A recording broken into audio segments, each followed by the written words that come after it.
Butangan ni tulay dire. Ha? Butangan ni tulay.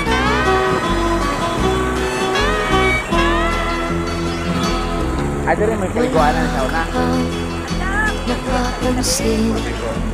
Mo ni kaliguanan sa una. Kapaligiran kay tumina ng hangin, pati na ang mga ilog natin. Hindi na masamang pag-unlad at malayo-layo na rin ang ating narating.